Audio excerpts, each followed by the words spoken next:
फातिमा नाम की एक युवती ने योगी आदित्यनाथ को धमकी दी और कहा कि या तो 10 दिनों के अंदर योगी आदित्यनाथ अपना इस्तीफा दें या फिर उनका हाल बाबा सिद्दीकी जैसा होगा। ये उत्तर प्रदेश के लोग हैं और खासकर ये गाजियाबाद के लोग हैं। गाजियाबाद में भी शहर की सीट पर उपचुनाव होना है, तो इनसे जानेंगे जो धमकी मिली उसको लेकर भी, और जो 9 सीटों पर उपचुनाव होने वाला है उसको लेकर ये लोग क्या सोचते हैं। आपको बता दें कि भाजपा ने यहाँ से संजीव शर्मा को टिकट दिया है और अखिलेश यादव ने पीडीए के फॉर्मूले पर यहां से एससी कैंडिडेट को टिकट दिया है। तो धमकी के बारे में भी बात करेंगे और उपचुनाव के बारे में भी बात करेंगे। ये तमाम लोग गाजियाबाद के रहने वाले हैं, उत्तर प्रदेश के रहने वाले हैं। अब बताइए क्या नाम है आपका? मेरा नाम संजीत कुमार सिंह है और मैं कृष्ण वाटिका सोसाइटी का निवासी हूँ। जी, अब ये बताइए, आज फातिमा नाम की एक युवती ने मुंबई में योगी आदित्यनाथ को धमकी दी कि बाबा सिद्दीकी जैसा हाल कर देंगे या फिर इस्तीफा दो। ऐसे उनकी क्या मजाल जो बाबा सिद्दीकी की जैसा चाहे योगी जी को कोई हाल कर देगा, ऐसा कोई मतलब ही नहीं है। मतलब नहीं बनता। नहीं, मतलब ही नहीं बनता। किसी को बोलने से, किसी को सोचने से कोई फर्क नहीं पड़ता योगी आदित्यनाथ को। कह रहे हैं कि वो हर समय आतंक के टारगेट पे रहते हैं। कोई बात नहीं, आतंक के टार पे दुनिया कितना रहे, लेकिन योगी आदित्यनाथ को कोई फर्क नहीं पड़ने वाला है। क्यों नहीं फर्क पड़ेगा उनको? उनका अपने अपने में टैलेंट है। हमारे सनातन में इतनी टैलेंट है। कुछ लोग कह रहे हैं कि ये चुनाव के लिए स्टंट खेल दिया भाजपा वालों ने, ये उपचुनाव में हार रहे हैं इस वजह से लोगों का ध्यान आकर्षित करने। नहीं, ऐसा कुछ नहीं। उपचुनाव के चक्कर में ऐसा कुछ नहीं कि किसी ने इधर से उधर से दिशा किसी कोई नहीं भटकाया है। हम लोग अपने आप में कर्मठ हैं। क्या लगता है, यहाँ उपचुनाव होने वाले हैं 10 सीटों पे, अखिलेश यादव कह रहे हैं कि पीडीए जीतेगा और ये हारेंगे, ये नफरत फैलाने वाले लोग। उनका कहना है, उनकी अपनी सोच है, उनकी अपनी मानसा है। हमारी जो सोच है, हमारा जो सीट है बरकरार है, निश्चित है, आना ही है। इतना कॉन्फिडेंस कैसे आप? कॉन्फिडेंस हमेशा रहता है, शुरू से है, अभी भी है। मैं वही तो पूछ रहा हूँ, क्यों इतना कॉन्फिडेंस? हमें अपने आप पे कॉन्फिडेंस है। हम सेल्फ कॉन्फिडेंस में रहते हैं। काम किए योगी जी? योगी जी बहुत काम किए, दुनिया को पता है। कह रहे हैं कि बटेंगे और कटेंगे, ये नारे किसी मुख्यमंत्री को शोभा नहीं देते। उनका कहना काम है, उनका कहना काम है। क्या समझे आप बटेंगे कटेंगे से? नहीं, बटेंगे कटेंगे, न कोई बटेंगे न कोई कटेंगे, न कोई बटेंगे भी है न कोई कटेंगे भी। हम जहाँ हैं वहीं रहेंगे। हमें काटने वाला को बहुत सोचना पड़ेगा। समाजवादी पार्टी कह रही है कि मठाधीश काटेंगे भी और बांटेंगे भी। उनको बोलने दीजिए, बोलने से कुछ नहीं होता। काटने के लिए क्षमता चाहिए, उतनी क्षमता है नहीं, न आएगी या न होगी। क्या लगता है कि समाजवादी पार्टी ने जैसे लोकसभा में अच्छा परफॉर्मेंस किया, क्या विधानसभा में भी ऐसा ही करेगी? ऐसा कोई उसकी वैसी तो कोई मंशा है नहीं, बात है नहीं जो कर जाएगी। हम लोगों की एट प्रेजेंट जो सोच है बीजेपी के प्रति है, रहेगा। योगी जी ने अपने 2 बार के सीएम बनने में क्या ऐसे काम किए जो जनता उनको उपचुनाव में भी सर आंखों पे बिठाएगी? ये जनता को यहाँ दिखता है, जो उन्होंने किया है सब कुछ दिखता है। क्या बदला? बहुत कुछ बदला है। काम किया है। बोलो पहला बोलो। नंबर काम किया है, मतलब यूपी का क्राइम हटा दिया है योगी जी ने। हाँ, बिल्कुल। और जो भी क्राइम करता था उनको मतलब एकदम नेस्तनाबूत नहीं जो बोलते हैं वो हो गया है, मिट्टी में मिल गए। मिट्टी में मिल गया है। हाँ, और दूसरा है, मान लो कि कोई भी अपना खुल के अपना जी रहा है, खा रहा है। महंगाई तो चलो हर सरकार में ही होती है, महंगाई का तो कोई बात ही नहीं है। ठीक है, मैं तो यही कहूँगा। ये बताओ, एक नारा दिया योगी जी ने, कटेंगे तो बटेंगे, ये नारे से तुम क्या समझते हो? कटेंगे तो बटेंगे, ये मतलब वो ऐसा कुछ नहीं है, कटने और बटने का। हाँ, कटेंगे का मतलब है अगर जातिवाद में बढ़ जाएंगे लोग, जैसे यादव है उन्होंने समाजवादी को वोट दे दिया, उसका मतलब बटेंगे तो बाद में कट जाएंगे। एकजुट होकर रह के बीजेपी के साथ रहेंगे तो सही, अच्छा है। योगी जी का नारा है, इसीलिए उन्होंने नारा दिया है, बट एक रहोगे तो नेक रहोगे। ये बताओ भाई साहब, काटेगा कौन? काटने वाले बहुत हैं, जो टेररिस्ट घूम रहे हैं सड़कों पे, जिनका इनकाउंटर हो रहा है वही काटते हैं, वही मारते हैं लोगों को। लूटपाट कौन करता है? वही सब करते हैं। जो आजकल योगी जी के राज में सब अंदर है, कुछ ऊपर पहुंच गए, कुछ जेल में पड़े हैं, वही काटते हैं। अखिलेश जी, समाजवादी पार्टी कह रही है कि मठाधीश, यानी कि वो सीधा योगी जी को टारगेट कर रहे हैं कि यही काटेंगे यही बांटेंगे, लेकिन जो पीडीए है वो जुड़ेगा और वो जीतेगा। ऐसा कुछ नहीं है, यूपी की जनता पूरी योगी जी के साथ है। यूपी की जनता को पूरा विश्वास है योगी जी का। योगी जी का जैसे पिछले 2 सालों से वो जीतता है, ऐसे इस बार भी इस चुनाव में जनता योगी जी के साथ है। सबसे ज़्यादा अच्छा काम माना जाए तो 2 बार की सरकार में योगी आदित्यनाथ ने ऐसा क्या किया जो लोगों के मन में बसा, उसने एक छवि बनाई योगी जी की? योगी जी की सरकार में जितने भी टेररिस्ट थे, गुंडे थे, सब या तो ठोक दिए गए या जेल में डाल दिए गए। जितने भी मतलब बुलडोजर चला दिया, जितने भी अगर कार जो इतना भी रेप किसी की ने किया तुरंत उस एक्शन हुआ, तुरंत उसके रेप वो बुलडोजर चला दिया। तो यही अच्छा काम है और इसीलिए जनता योगी जी के साथ है। अब ये बताइए सर, आज योगी जी को धमकी मिली कि 10 दिनों के अंदर वो अपना इस्तीफा दें वरना बाबा सिद्दीकी जैसा हाल उनका कर देंगे। वो धमकी इसलिए दिए गए जिससे जो है लोग वो डर जाएं। मतलब वो डरते हैं, वो खुद डरते हैं, इसलिए वो चाहते हैं कि योगी जी इस्तीफा दे दें। वो खुद अंदर से डरे हुए हैं। अगर उनके दिल में डर नहीं होता तो वो ये धमकी नहीं देते। वो खुद अपनी हार से डरे हुए हैं, वो इसलिए धमकियाँ दे रहे हैं। या ऐसा तो नहीं है कि युवा परेशान है, बेरोजगारी की समस्या होकर युवा ने ऐसी बात कह दी कि भाई इस्तीफा दो अपना? नहीं नहीं, ऐसा कुछ नहीं है। जो लोग बांटना चाहते हैं वही लोग अंदर से डरे हुए हैं और वही इस्तीफे की मांग कर रहे हैं। मेरे उसमें तो जी 9 सीटों पर अभी उपचुनाव है। क्या लगता है कि समाजवादी पार्टी कितनी सीटों को अपने खाते में करेगी और योगी आदित्यनाथ यानी कि भाजपा कितनी सीटों पर काबिज रहेगा? मेरे ख्याल से तो 9 में से 9 सीटें बीजेपी को जानी चाहिए। 9 में से जो स्थिति है आजकल, 9 में से 9 सीटें बीजेपी को ही जानी है। और खासकर गाजियाबाद की जनता पूरी तरह से बीजेपी के साथ है। गाजियाबाद की सीट तो आप अभी से लिख लीजिए, बीजेपी के खाते में जाएगी। और क्या लगता है कि योगी जी कुछ ऐसा बयान देते हैं कि वो चर्चा का विषय बन जाता है, ऐसा क्यों होता है? अब इस बारे में तो मैं कुछ नहीं कहना चाहूँगा, बट योगी जी पूरी यूपी की जनता के हीरो हैं। वो जो बोलते हैं वो नारा बन जाता है। आप ये समझो, यूपी की जनता के हीरो नहीं है, पूरी इंडिया की जनता के हीरो हैं। वो जो बोलते हैं वो नारा बन जाता है। ये नारा ऐसा बन गया कि हरियाणा चुनाव में भी, महाराष्ट्र में भी उनके बोर्ड लग गए। मतलब ऐसा नारा बन गया कि पूरा हरियाणा जिता दिया इस नारे ने, ऐसे समझ लो आप। और ये यूपी भी जिताएगा। तो इसकी काट समाजवादी पार्टी ने ढूंढ ली है। वो कह रहे हैं जुड़ेंगे तो जीतेंगे। कोई काट नहीं है उसकी, काट ही नहीं है सर, काट ही नहीं है उसकी, उस नारे की कोई काट ही नहीं है।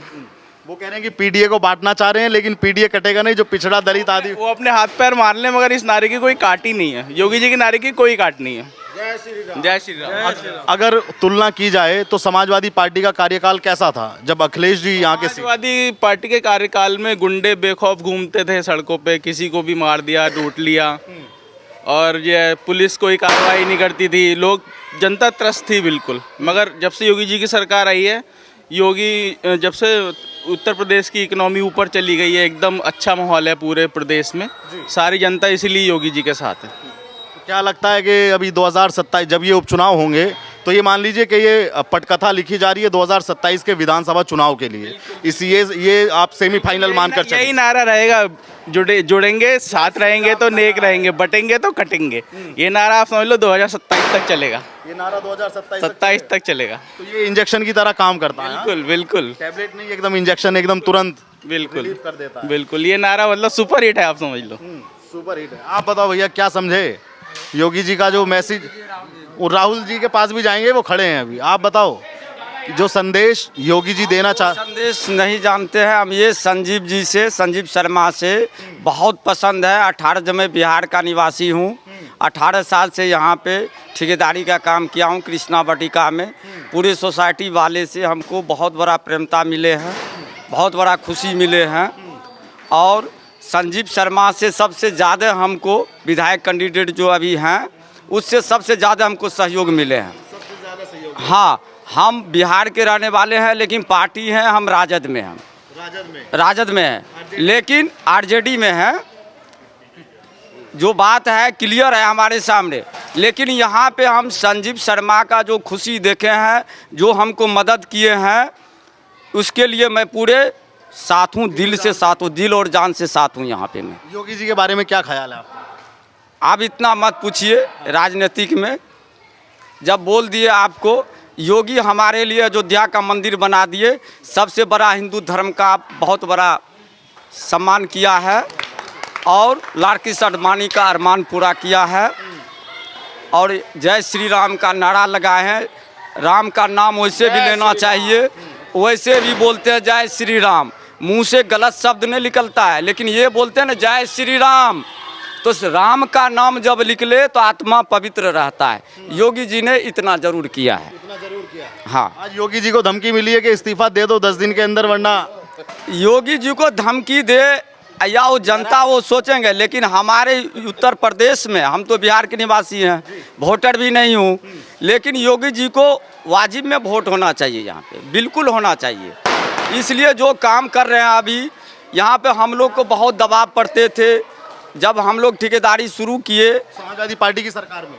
समाजवादी के पार्टी के सरकार में, उसका खिलाफ हम बोल रहे हैं कि जिस टाइम में हम ठेकेदारी किए, लगभग 20 बरस से यहाँ पे मैं हूँ, तो 20 बरस में हमको बहुत दिक्कत हुए थे, लेकिन फिर अब आपको हमको इतना अच्छा लग रहा है, मज़ा आ रहा है काम करने में, बहुत सुंदर लग रहा है हमको कि अब कोई हमारा बिल्डर ने पैसा खा सकता है, कोई ठेकेदार नहीं खा सकता है, कोई किसी का नहीं बेईमानी कर सकता है, नहीं कोई किसी का पैसा छीन सकता है। सुख चैन से हमारा लेबर, हर आदमी सब रहते हैं वहाँ पे, सब रहते हैं। सब रहते हैं। तो योगी जी को वाजिब में वोट मिलना चाहिए। वाजिब में मिलना चाहिए इसको। उत्तर प्रदेश के हर वासियों और हर जनता को मैं बोल रहा हूँ कि उस लायक मुख्यमंत्री है तो आदित्यनाथ योगी है। आप बताइए भाई साहब, क्या समझते हैं आप, कटेंगे तो बटेंगे इस नारे से? ये नारा बड़ी सुर्खियों में। आज मायावती जी ने भी कह दिया कि बसपा के साथ आएंगे तो आगे बढ़ेंगे। देखिए, अभी तक हम लोगों ने यही देखा है कि जो डरते हैं वही नारे देते हैं जी। अभी तक 2014 से, जब से चुनाव चल रहा है जी। बीजेपी अपने आप में अच्छा प्रदर्शन कर रही है, और वो इसलिए नहीं कर रही है क्योंकि उनके साथ जनता का सहयोग है, और वो जनता हमेशा केवल हिंदू मुस्लिम में नहीं बटी हुई है। आप जब भी देखेंगे, जनता मतलब होता है कि जैसे आप जहाँ पे खड़े हैं, यहाँ पे हिंदू भी है, मुस्लिम भी हैं, सिख भी है, ईसाई भी हैं, और सबको साथ लेके चलना। हमारे राजनेता कैसा होना चाहिए, जो सबको साथ लेके चले।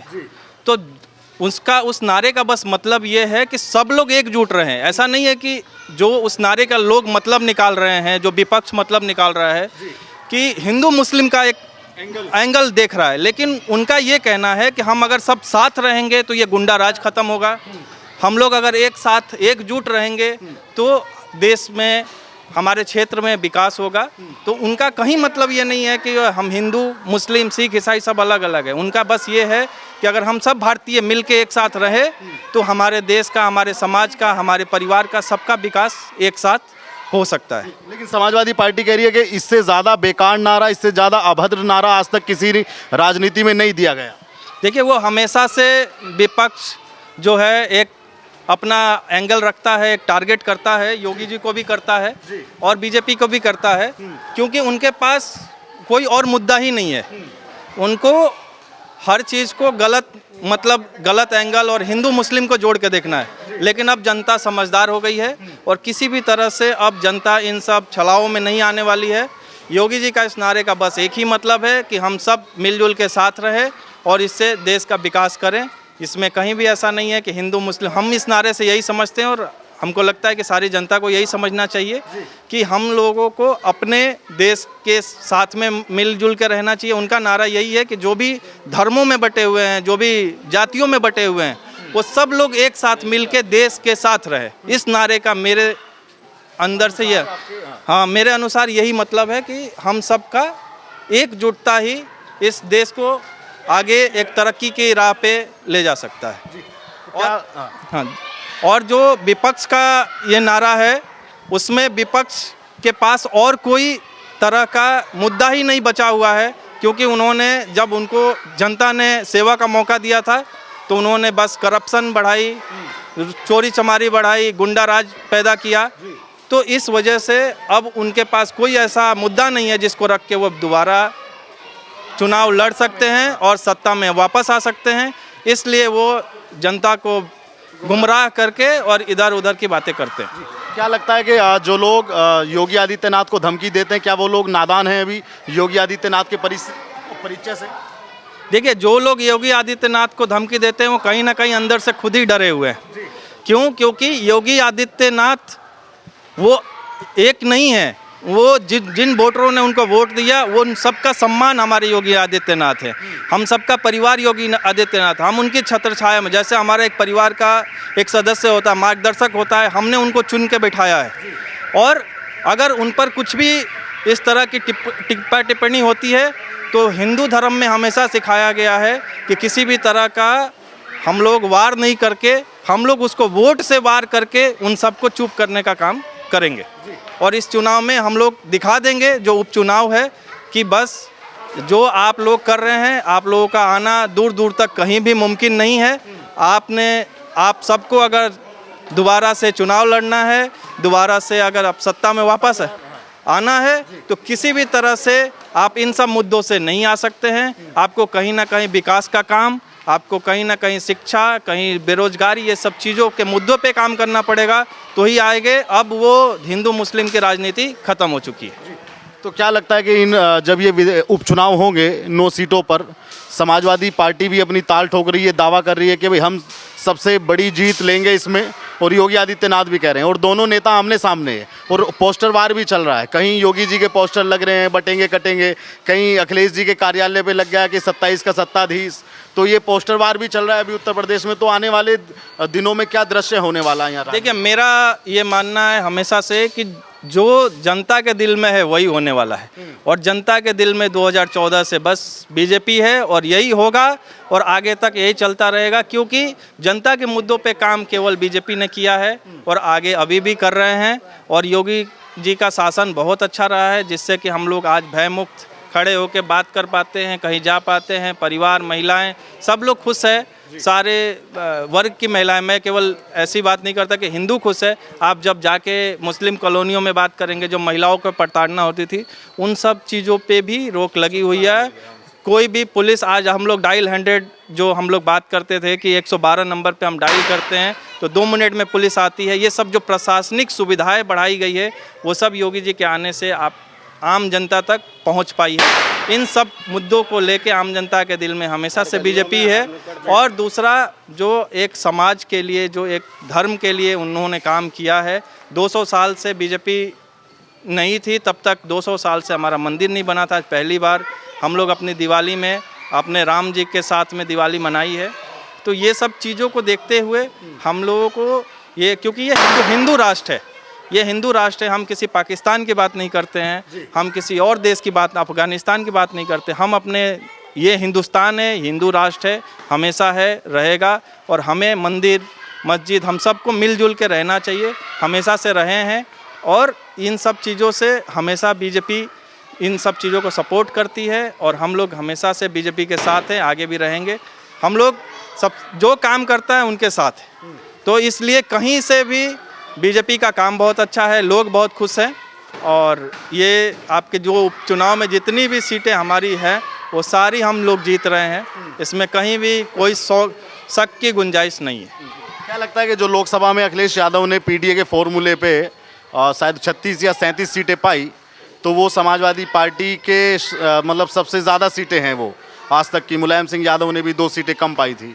तो क्या लगता है कि उसके आधार पर विधानसभा में अगर मतदाता ने मत डाल दिए तो क्या होगा फिर भाजपा? देखिए, क्या है कि जो कुछ सीटें जो उनकी बड़ी हैं वो गुमराह करके आई गई है। उन्होंने कुछ चीज़ें निगेटिव फैलाई थी बीजेपी के बारे में, या जो जो उन्होंने बांटने का काम किया हमेशा, जो उन्होंने अपनी पुराने कार्यकाल को, तो उस वजह से थोड़ा इम्पैक्ट पड़ा था। या जो हिंदू हमारे जो लोग थे, या जो हमारे लोग थे, उन्होंने थोड़ी वोटिंग कम आई थी, इस वजह से वोटिंग परसेंटेज कम था, इस वजह से भी हमारी सीटें कम हुई थी। लेकिन अब हम लोगों को ये समझ में आ गया है कि नहीं, वोट डालना भी बहुत ज़रूरी है और हमारे लोगों को भी हम लोग जागरूक कर रहे हैं। तो अब वैसा दोबारा उनकी दाल नहीं गलने वाली है और इस बार हम लोग सारी के सारी सीटें जीतेंगे और हमारे खाते में आएगी। तो ये तमाम लोगों की राय आपने सुनी और आप भी वीडियो पे अपनी राय रखिएगा। योगी आदित्यनाथ को धमकी को लेकर आप क्या सोचते हैं और उत्तर प्रदेश में होने वाले उपचुनावों को लेकर आप क्या सोचते हैं, ये ज़रूर बताइएगा कमेंट के माध्यम से। और चैनल पर पहली बार आए हैं तो चैनल को सब्सक्राइब कीजिएगा। धन्यवाद।